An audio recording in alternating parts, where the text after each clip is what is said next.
Welcome, everybody. We're so excited to have you here for the inaugural episode of a new program that we are calling GoogleSoft, a tale of two ecosystems. You see, Microsoft and Google do so much in the education realm, but when you have to jump ships, right? If you're in one school that uses the Google ecosystem, and you have to jump to a school that uses the Microsoft ecosystem, you may feel lost. And not lost because you can't do the same things, but lost because you don't know how to do the same things, right? And so in order to level you up in either ecosystem, we have decided to create this show, GoogleSoft, a tale of two ecosystems. Now, this is going to be a joint podcast by Q and the Sherman Gators. So Sherman Elementary School, I have a really good friend there, Tyler Keefe, who came to me with this idea. The idea of, hey, why not? Since you're so googly, Joe, and I'm so Microsofty, why not create a show that shows how both of these ecosystems work by doing a tit for tat kind of showcase? And Tyler came up with this idea from an actual Q connection. So Tyler, can you tell everybody, number one, who you are, where you are currently recording from, but also how you came up with this idea for this GoogleSoft show? Yeah, thanks, Joe, for having me first off. And my name is Tyler Keefe. I am a technology integration coach up here in Nampa, Idaho at Sherman Elementary School. And we are coming to you from what we call the swamp, because, gators in the swamp. But this is our collaboration, data, whatever room. And the whole idea that we had with this, it's been something that we'd been talking about for quite a while, but we finally had a real world application that hit home up here, which kind of made it like, okay, now we're ready to go because the proverbial dust has settled in the school year and people are ready to jump in and do things. So basically we had an instructional coach up here in my school district who is taking over a classroom for a little bit of time. And she is coming up here from California and has only really used Google products and Google everything. And so when I was talking to her, I just mentioned Q and she goes, oh, I know Q. I've been to spring Q many times, fall Q, all that stuff. And just started talking about the connection that I had there. And she was kind of baffled that it's, people up here in Idaho know about that. I mean, I'm sure she was surprised that we have the internet up here in Idaho too. But so she kind of needed a crash course in how to use Microsoft Teams, which is what we use in our district for a lot of our LMS, our school stuff, our grading, all that kind of stuff, all under the one umbrella. So it led to this and reached out to you and you're like, all right, let's go. And so here we are. And, looking forward to these shorter episodes and kind of break it up in the, however many part series that we're going to have for this. Yeah, and I think one of the great things about this, Tyler, is not only the fact that this is going to help educators who do jump ecosystems, but you have people that are going to be presenting this that know the ecosystem. So Tyler, you are a Microsoft innovative educator. So you're at the top of your game for the Microsoft ecosystem. I'm a Google innovator and Google trainer. So I know my way around the Google products. But we also have dipped our toes into the other ecosystems and maybe we're like, oh, I don't know. That's strange, right?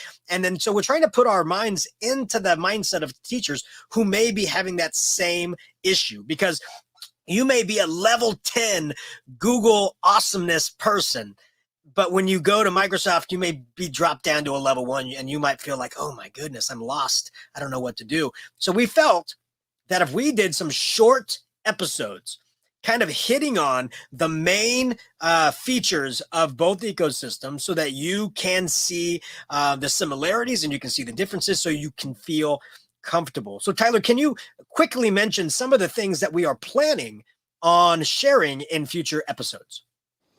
Yeah, for sure. So first off, one of the things that I found when I was talking with this teacher was a lot of it was just learning the simple vocabulary between the two. So when she heard, PowerPoint, although, we all know PowerPoint is boring, as you like to say, but that basically equals Google Slides. And when I was talking about Microsoft Whiteboard, that basically in a way equaled, Jamboard, which Jamboard is something I've used very, very little about. So I'm kind of excited to learn about that myself. But we're going to go over the basics of basics first, from getting your team rostered, to pushing out assignments on teams, to grading those assignments, and then looking at the integrations of OneNote into Teams, and how that's a huge thing, and how it can be really successful all the way down to kindergarten. And then, from there, going into the different platform integrations that you can put within Teams, within all of the different apps that are underneath the Microsoft umbrella. And, at the very end, hopefully we'll go into some more advanced things as far as Microsoft goes. But, for me personally, I've always had Google, my Gmail, since, Gmail was a thing. But when people ask me, how do you do this in Microsoft? I most of the time don't know what they're talking about. So I'm excited to learn from you, the Google side of things. So Joe, what are some of the things that you're going to be presenting from that side of it? Yeah, we're going to definitely be showing the integration of the entire Google Workspace ecosystem, right? All the new features of being able to tag members of a group, or being able to message people from your new Google Groups in your Gmail, right? Which is very analogous to Team Rooms, right? That are in Microsoft Teams. And so we're going to just be showing a lot of the features that are newer to be able to communicate, but also how are you going to be using these in the classroom? I think one of the main things that we're going to do after we start showing kind of the routine ways of using these two tools is really diving deep into a lesson. Just a bare bones lesson. Like, this is a lesson a teacher is asking about. How would you approach this lesson using Microsoft tools? And then how would you approach this lesson using Google tools? And we would really like, as listeners start to watch these episodes, recommend different things. Hey, I do this lesson in my classroom. I'd love to see you do it in Microsoft and also do it in Google. And then we could put our heads together and show how we would build that lesson with the different tools. So I absolutely want to do that. And then I also want to start talking about some of those third-party apps, right?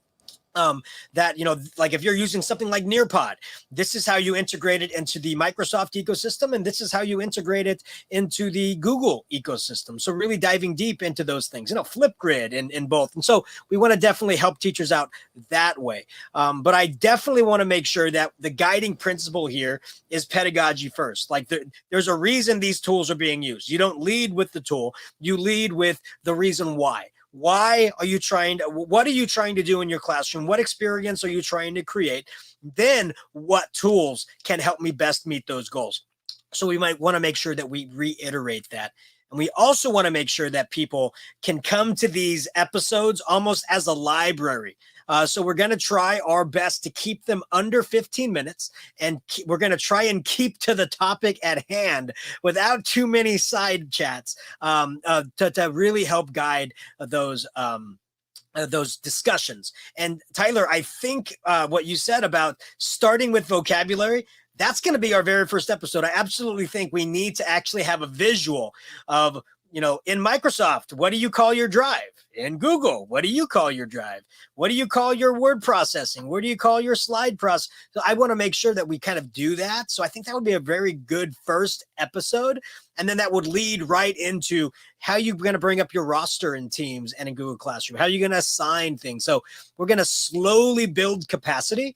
And once we have described the ecosystems, dive into the lesson planning. And so I'm really excited to get going. I'm really excited to partner with you, and I'm really excited that the reason these episodes are happening is the Q connection, right? Yeah, for sure. It's that community that you coined many months ago.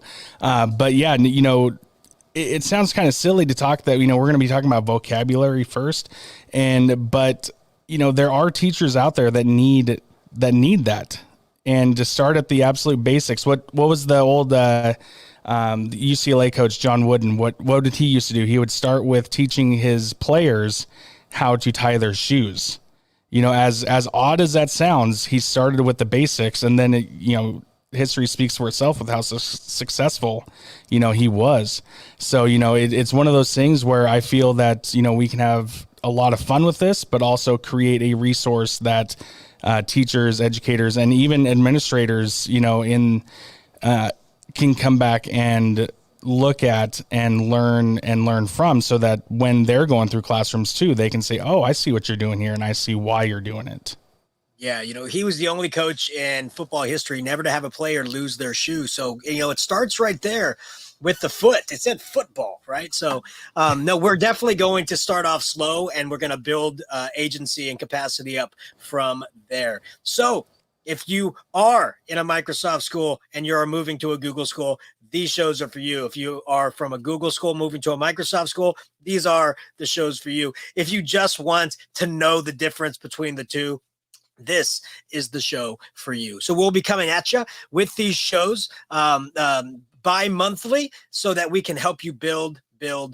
So again, keep an eye out in the socials as we start producing these, and we're excited to bring them to you in these short little bites. Again, Tyler, thank you so much for partnering with me. I'm looking forward to a fruitful production. And everybody out there in the Q community, make sure that you know that we are here for you, and that Spring Q is right around the corner. So definitely go to q.org/spring and take a look at all the dates and all the festivities that are in store for you.